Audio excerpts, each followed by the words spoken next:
تو Dubai airport پر موجود مسافروں کے لیے سہولت فراہم کرنا دبئی حکومت کے لیے بہت مشکل ہو رہا ہے۔ وہاں پہ جو مسافر ہیں وہ وہاں پہ حال دھوائی مچا رہے ہیں کہ ہم تو مر گئے، ہمارے پاس نہ کچھ کھانے کو ہے، پینے کے لیے صرف ایک بوتل دی جاتی ہے، تو باقی وہاں پہ صفائی ستھرائی کا نظام وہ بھی اپنی جگہ پر ہے۔ گزشتہ سال ہمیں بھی وہاں پہ 10-12 گھنٹے گزارنے پڑے تھے، حالات بہتر تھے، ہر چیز وہاں پہ اویلیبل تھی، لیکن اس کے باوجود بھی 12 گھنٹے گزارنا بہت مشکل ہو گیا تھا۔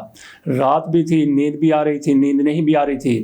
تو اب صورتحال یہ ہے کہ وہاں پہ سہولتیں تقریباً ناپید ہیں۔ ان مسافروں کی کیا حالت ہوگی؟ یہاں سے ساجد خان صاحب گئے ہوئے ہیں، انہوں نے وہاں سے ٹورنٹو جانا تھا، لیکن وہی پھنس کر وہاں پہ رہ گئے۔ اللہ بہتر جانتا ہے کہ ان کو ریلیف کب ملے گا۔ اور ہمارا ایک دوست جس نے ڈنمارک سے آنا تھا، اس کی بھی کنیکٹڈ فلائٹ تھی دبئی کی، وہ وہاں پہ بیٹھے انتظار کر رہے ہیں کیونکہ دبئی میں آپریشن بالکل بند ہے۔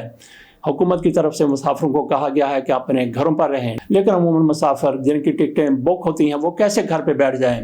حالانکہ ان کو بھی اندازہ ہوتا ہے کہ ایئرپورٹ جائیں گے، جب حکومت کی طرف سے اعلان کر دیا گیا اور آپ کے پاس سہولت موجود ہے یہ پتہ کرنے کی فلائٹ جائے گی نہیں جائے گی، کب جائے گی، اس کے باوجود بھی کچھ لوگ ایئرپورٹ کی طرف اپنا رخ کرتے ہیں۔ وہ جیسے تیسے ایئرپورٹ پر پہنچ جاتے ہیں، لیکن اصل میں وہ ایئرپورٹ پر نہیں پہنچتے، بلکہ وہ ایک مصیبت خانے میں داخل ہو جاتے ہیں۔ ایئرپورٹ پر جو صورتحال ہے، ایئرپورٹ کے باہر آپ گھر پہ ہیں، کسی ہوٹل میں ہیں، تو آپ کے پاس کئی سہولتیں ہو سکتی ہیں، لیکن ایئرپورٹ پر ہر چیز کی کمی اور پھر مسافروں کی بہتات، اندازہ کیا جا سکتا ہے کہ وہاں پہ کیا صورتحال ہوگی۔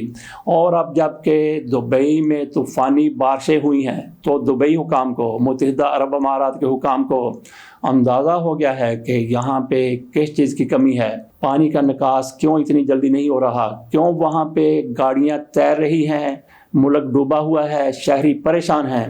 تو کیا دبئی کو گرا کر بنایا جائے گا یا پھر دبئی میں وہ سہولتیں فراہم کی جائیں گی؟ تو سہولتیں فراہم کرنے کے لیے بھی آپ کو دبئی کو ادھیڑنا پڑے گا۔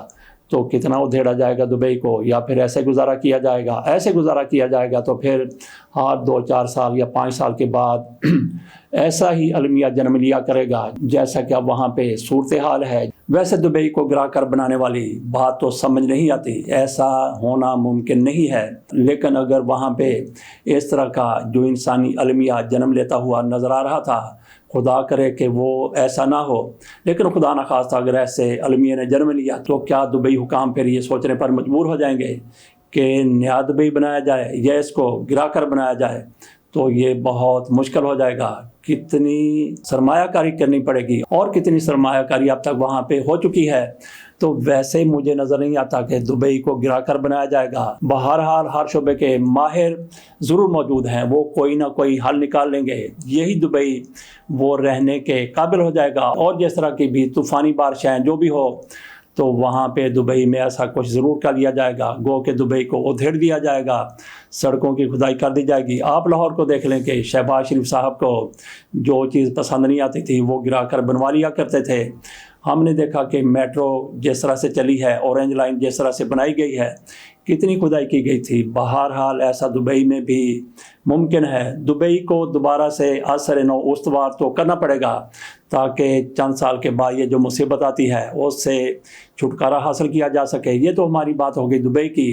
اب تھوڑی سی بات کر لیتے ہیں۔ اسرائیل کی طرف سے ایران کے شام میں سفارت خانے پر حملہ کیا گیا تھا، اور کسی بھی ملک کا سفارت خانہ جس ملک میں بھی ہے، اس ملک کی وہ ٹیریٹری ہوتا ہے، اس ملک میں جس میں یہ سفارت خانہ ہے، اور جس ملک کا سفارت خانہ ہے اس ملک کا وہ علاقہ گنا جاتا ہے۔ اسرائیل کی طرف سے ایران کے سفارت خانے پر شام میں حملہ کیا گیا تھا، گویا ایران پر حملہ کیا گیا تھا۔ ایران نے اس کا بدلہ لینے کا اعلان کیا تھا، اور پھر ایران کی طرف سے بدلہ لیا گیا۔ 13 اپریل کو اسرائیل پر ایران نے حملہ کیا، تو اسی طرح سے اسرائیل پر بھی دباؤ ہوگا۔ اکسانے والے لوگ بہت ہوتے ہیں، ہاں تم تو کہتے تھے کہ ہم دنیا کی ترقی یافتہ قوم ہے، ترقی یافتہ ملک ہیں، تمہارے ساتھ ایران نے کیا کر دیا؟ ایسے تانے میں نے سن کے اسرائیل کی طرف سے بھی ایران پر حملہ کیا گیا، لیکن بہت فرق ہے۔ اسرائیل کی طرف سے یہ حملہ صرف علامتی حملہ ہے، اور اس کو آپ کہہ سکتے ہیں کہ یہ ایک سیاسی حملہ ہے۔ صرف فیس سیونگ کے لیے اسرائیل کی طرف سے یہ حملہ کیا گیا ہے، لیکن اصفہان شہر واقعی اہمیت کا حامل شہر ہے، کیونکہ اس کے قریب ہی ایران کی ایٹمی تنصیبات ہیں، وہ بالکل محفوظ رہی ہیں، اور بہت بڑا ایران کا ریڈار وہ بھی اصفہان میں موجود ہے، ہوائی اڈہ بھی وہاں پہ ہے۔ اصل میں اسرائیل کی طرف سے ایران کے ریڈار پر حملہ کیا گیا ہے اور اسرائیل کی طرف سے دعویٰ کیا گیا ہے کہ اس کو نقصان پہنچایا گیا ہے۔ ریڈار کو نقصان پہنچانے کا مطلب یہ ہے کہ اگر آپ نے ریڈار کو ناکارہ کر دیا تو آپ نے اندھا کر دیا اس ملک کو، وہ کچھ دیکھنے کے قابل نہیں رہا۔ بہرحال سوال یہ ہے کہ کیا معاملہ آگے بڑھے گا؟ ایران کی طرف سے سر دست اس پر ابھی تک کوئی رد عمل نہیں دیا گیا، تو کیا ایران اس کا بدلہ لے گا؟ ایسا ممکن نہیں ہے کہ ایران اس پر خاموشی اختیار کرے۔